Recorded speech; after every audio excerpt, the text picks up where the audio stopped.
Well, hello and welcome back to my office/studio just outside the DC area. You know, it was just last year where I was testing the all-new flagship sedan for Volkswagen, the 2019 Arteon. Now, the Arteon was pretty late coming to the US due to a lot of delays with emissions testing and finally bringing it to America. It's only been on sale since April of last year, and you know what? VW already has a completely refreshed version of the Arteon for 2021. And obviously, since I am not at a major auto show because of the coronavirus pandemic, we are going to be taking an in-depth first look at this all-new model and see all the changes that VW has made for 2021.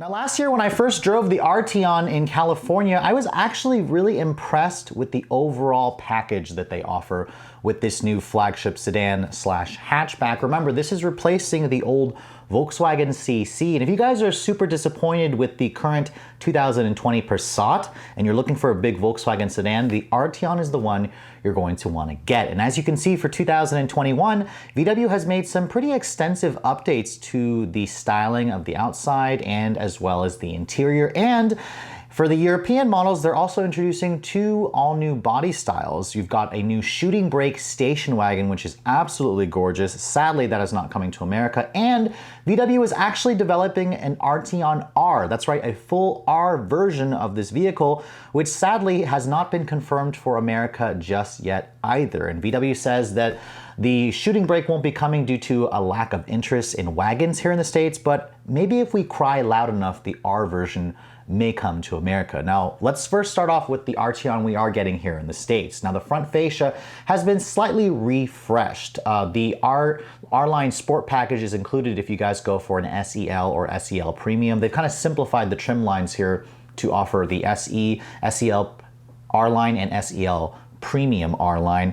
The R-Line version has its own unique front fascia where the front splitter has been kind of redesigned. The grille has also been slightly altered. They also now include these new LED running lights in the actual grille that connects to the LED daytime running lights that are in the headlights. The full LED headlights are going to be standard on most of the models. That illuminated grille, Volkswagen says, will be coming standard on the mid trims and up. You also get things like adaptive swiveling headlights, and on the rear you'll get dynamic turn signals, the ones that'll flash in sequence, which all brings the Arteon into a much more premium ambiance. And to be honest, I thought the Arteon was already a beautiful car. I mean, this car competes with things like the Kia Stinger, the Nissan Maxima, the Acura TLX, and the Infiniti Q50. Those are all competitors that VW says the Arteon will compete with. Around the side profile, the Arteon hasn't really changed too much, although in going with a mid-cycle refresh theme, there are new wheel designs. Of course, you can take your pick between a standard 18-inch wheel or these much more attractive 20-inch wheels that come standard with the R-Line Sport package. The R-Line badge has been slightly redesigned. It's got the new font and lettering that VW has been putting on all their new models. And the Arteon is a rather big car. It stretches around 191.5 inches long, so it's actually a little bit shorter than the Passat, but you wouldn't be able to tell looking at the side profile. This has got the lines that you expect from a luxury sport Grand Tourer kind of vehicle. I especially like the swooping rear hatch design because remember, this is a hatchback liftback, although it's made to look more like a sedan. So the Arteon still has very attractive looks, and I think a lot of people are still going to be turning their heads whenever you see one of these on the road. Now, back you can see the design also hasn't changed too much. It didn't really need to change all that much anyways, although the taillights have been refreshed. You can see they have a slightly new look to them, where they're kind of a clear lens design. The sequential LED turn signals that I mentioned are also included if you guys go for the higher trims. VW also included their new Volkswagen emblem at the back, which is just a little bit more slimmer. It's a little bit more refined, and the Arteon badging, the lettering, the characters, the font has been slightly altered for 2021. It all just kind of cleans up the look, makes this vehicle look even more upscale than it already did. And you can see at the lower fascia, the R-Line models also have a new quad outlet look exhaust system, which unfortunately it is not a genuine exhaust. It's just kind of like an exhaust trim. VW and Audi have been kind of doing that over the years, but I will say that it does look better than the pre-refreshed models, and it really makes the Arteon look a lot more like a sportier GT car as opposed to like a family sedan. Now, just to give you guys a little teaser, there was a couple of photos of the Arteon shooting brake, which is that beautiful wagon. Unfortunately, due to Americans and their lack of interest in wagons, as I said, it is not coming to America. However, they did also have a little teaser of a lapis blue Arteon R. That's right, a full-on R model. That's actually a Volkswagen Golf R color.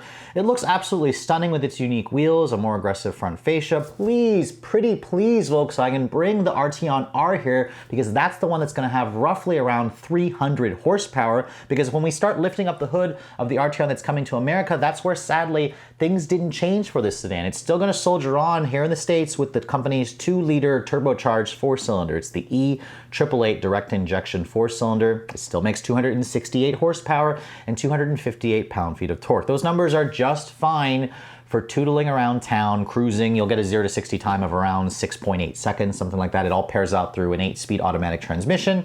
Front-wheel drive will be standard on the SE, while SEL models will have their 4Motion all-wheel drive system is optional. If you guys go for the SEL Premium, the all-wheel drive system will be coming as standard equipment. Fuel economy was rated at like 22 in the city, 29 on the highway for the pre-refreshed models. Now, the R version, Volkswagen says, has 320 PS, which if you translate it to American horsepower, it's around 300 horsepower. That's roughly 32 more than what you get in the standard engine, and I really, really wish Volkswagen would bring that here. So maybe if we scream loud enough, I'm just gonna keep saying that, Volkswagen will bring the actual R version here, because the Arteon is an interesting vehicle. It's going to appeal to the family shopper because it's got a big back seat and a big trunk, but it also will appeal to enthusiasts with its sleek design, its uniqueness, because remember, VW only sold roughly 2,500 of these in the US for 2019, although there is an asterisk there because the Arteon didn't go on sale until about April of last year. Now, last year's Arteon had a weak spot, and that's when you looked at the interior, because like all the other Volkswagen products,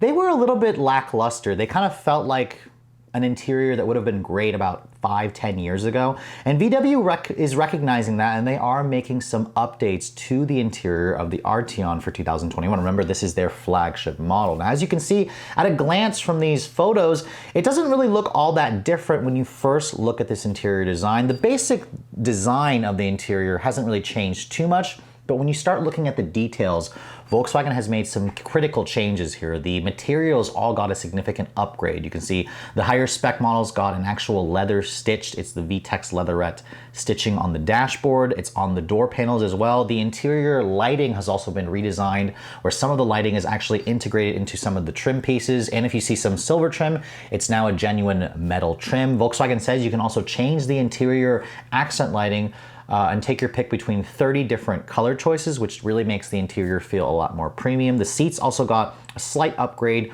with some new materials here and there. The biggest change that I'm seeing so far is the steering wheel. It's got that new Volkswagen steering wheel with the new Volkswagen emblem and these new touch-sensitive buttons on the steering wheel with a much thicker rim. It definitely looks better versus the old steering wheel that the pre-refreshed model had, which dated back to like 2009.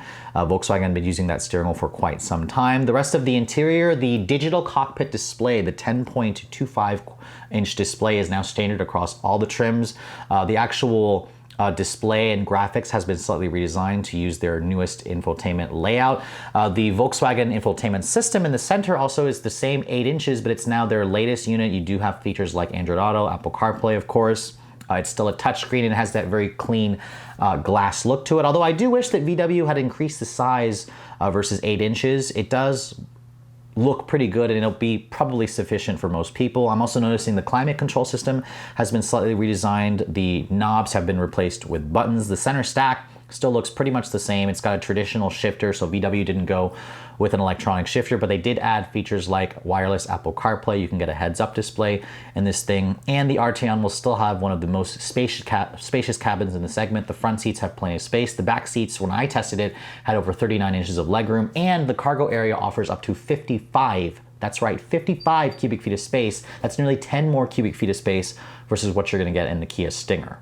Now, a couple of new safety tech features Volkswagen is introducing is a new traffic jam assistant. Now, this system allows the Arteon to essentially drive itself or reduce fatigue while you're sitting in the driver's seat, supervising, of course, from speeds ranging from a stop, 0, up to 130 miles an hour. And it'll also recognize when you're driving through a construction zone. It's all syncing in with, of course, the adaptive cruise control with predictive control, the lane keep assist, all that stuff All the safety features are going to be standard on most of the trims. I'm not entirely sure if the traffic jam assistance will be standard. That one may be limited to the higher trim versions, but as you can see, Volkswagen has really updated the interior in terms of materials and in terms of the technology aspect. The Harman Kardon sound system also replaces the Fender premium sound system. VW says it's now a 12 speaker, 700 watt system that's been designed specifically for the Arteon's cabin. They're promising it to have best in class audio quality for all you audiophiles out there, which is going to be important because the Arteon, remember, sits at the top of their flagship of the sedan lineup. Now, the Arteon was a pretty impressive sedan last year, only getting better for 2021. And if VW decides to bring the actual R version here with around 300 horsepower, it should give sedans a run for its money, like the Nissan Maxima, the Acura TLX, the Infiniti Q50, and of course the Kia Stinger, which the Stinger is still the more powerful option, but the Arteon, I think personally, is the better looking option, and it still has one of the biggest back seats and trunk spaces in the class. And it's the more comfortable GT car. Not quite as sporty, although the R version could change that, but it is a very comfortable daily driver that a lot of people will really enjoy. Now, the current Arteon starts at around $35,995 for a 2020 model. VW has not announced pricing yet for this new version. I expect it to be slightly more expensive, of course. The new Arteon will be going on sale by the fall of 2020, and as we get closer to that on sale date, Volkswagen will have more details to share with us on the pricing. And maybe if people start buying more and more of these Arteons, we can convince them to bring on the full high performance versions. But with all that said, I hope you guys have enjoyed my full overview on the 2021 Volkswagen Arteon. If you're also looking to see the latest cars I'm testing, be sure to follow me on Instagram at redline_reviews. Like us on Facebook. And as always, guys, please keep subscribing to the Redline Reviews YouTube channel for all the latest reviews. Thank you so much for watching. I'll catch you all in the next video.